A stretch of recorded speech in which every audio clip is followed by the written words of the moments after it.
வணக்கம். சமீபத்தில் நம்முடைய பாரத பிரதமர் அவர்கள் நம்முடைய தமிழகத்துக்கு வருகை தந்தார்.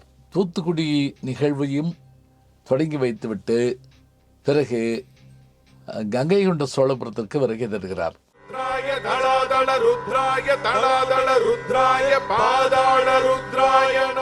1000 ஆண்டு பழமையுடைய திருக்கோயில் எது என்று கேட்டால் அதுதான் கங்கை கொண்ட சோழபுரத்தினுடைய அந்த சிவன் கோவில். இந்த கோயிலை கட்டிய பெருமை யாருக்கு உண்டு? தஞ்சை பெரிய கோயிலை கட்டிய ராஜராஜ சோழனுடைய மூத்த மகனாகிய ராஜேந்திர சோழனுக்கு தான் இந்த பெருமை உண்டு. ராஜராஜ சோழனுடைய மனைவியாகிய பட்டத்தரசி வானவன் மாதவியினுடைய புதல்வனாக பிறந்தவர் தான் இவர். தன்னுடைய வீரச் செயல்களால் வெற்றி பெற்று தந்தையை காட்டிலும் அதிக புகழையும் அதே நேரத்தில் தந்தையினுடைய பெருமையும் காப்பாற்றுகின்ற வகையிலே கட்டடக்கலைகளிலும் போர்த்திறனிலும் வெற்றி பெற்றிருந்தார். இவருடைய பிறந்த நாள் தான் ஆடி திருவாதிரை திருநாள். இந்த நாளில் பிரதமர் மோடி அவர்கள் இங்கே வருகை தந்தபோது பல்லாயிரக்கணக்கான மக்கள் வந்து அந்த விழாவிலே பங்கேற்றார்கள்.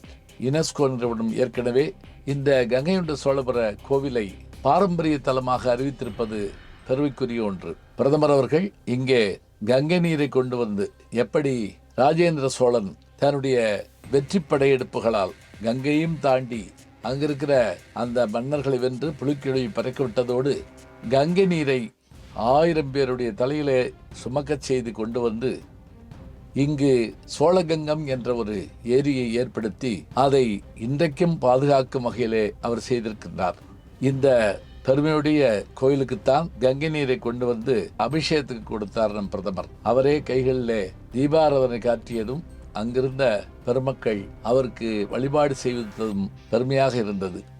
நம்ம இருக்கிறது வந்து கங்கை கொண்ட சோழபுரத்தில் ராஜேந்திர சோழன், ராஜராஜ சோழனுடைய பையனாகிய ராஜேந்திர சோழன் கங்கை கரையை கடந்து போய் ஜெயிச்சுட்டு அதனுடைய நினைவாக இந்த கோவிலை கட்டுறாரு. இதில் முக்கியமான பல ஸ்தலங்கள் இருந்தாலும் இந்த இடம் எதுன்னு கேட்டீங்கன்னா, இங்கே தஞ்சை பெருவுடையார் கோயிலில் உள்ள நுழையிற போது வலது பக்கத்தில் பார்த்தீங்கன்னா இந்த உருவம் இருக்கும்.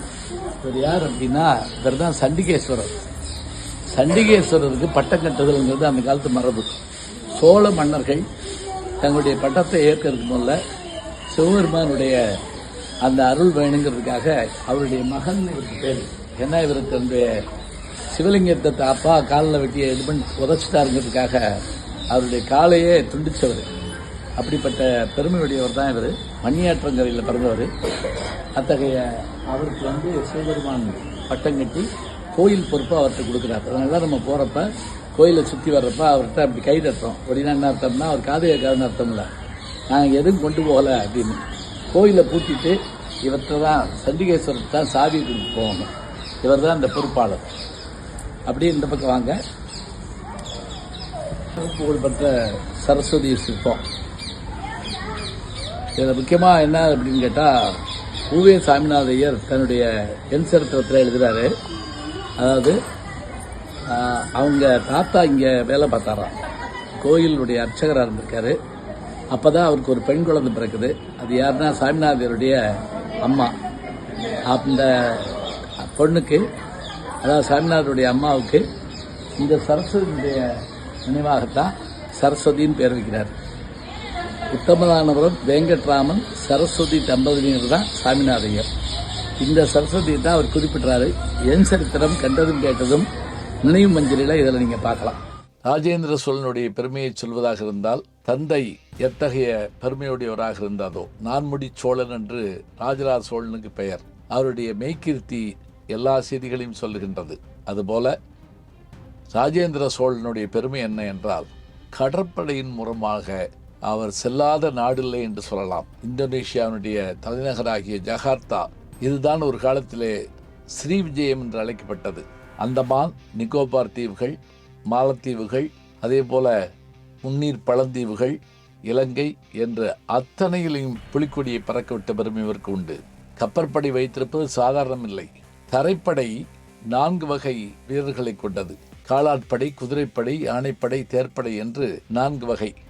அதுபோல கப்பலிலே அவர்கள் செல்கிற போது வீரர்களுக்கு உணவு, ஆயுதங்கள், மருத்துவம், பொழுதுபோக்கு, எல்லாவற்றுக்கும் மேலே குடிநீர், இவை எல்லாவற்றையும் எடுத்துக்கொண்டு திசையறிந்து செல்வதற்கான வழிகளையும் வைத்து அந்தந்த நாடுகளை வெற்றி கண்ட இந்த மன்னன் 1000 ஆண்டுகளுக்கு முதல்ல இதை சாய்த்து காட்டியிருக்கிறார். 1012 முதல் 1044 வரை 32 ஆண்டுகள் சோழ நாட்டை ஆண்ட பெருமை இவருக்கு உண்டு. இவருடைய அரண்மனை இருந்த பகுதி இன்றைக்கு அது அரண்மனை மேடாகத்தான் காட்சி தருகிறது. நான் அங்கே போயிருந்தேன். ஆனாலும் அவர் கட்டிய கோயில் இன்றைக்கும் இத்தனை பெருமையோடு இருக்கிறது. கோவிலினுடைய சிறப்பு என்ன என்றால், கோவிலுக்கு முன்னே இருக்கின்ற அந்த நந்தியினுடைய மேல் விழுகின்ற அந்த சூரிய வெளிச்சம் கருவறைக்கு விளக்கேதும் இல்லாமலே வெளிச்சத்தை தருகிறது. சந்திரகாந்தக்கள் பதிக்கப்பட்டிருப்பதால் அந்த கருவறை எப்போதும் குளிர்ச்சியாக காணப்படுகின்றது.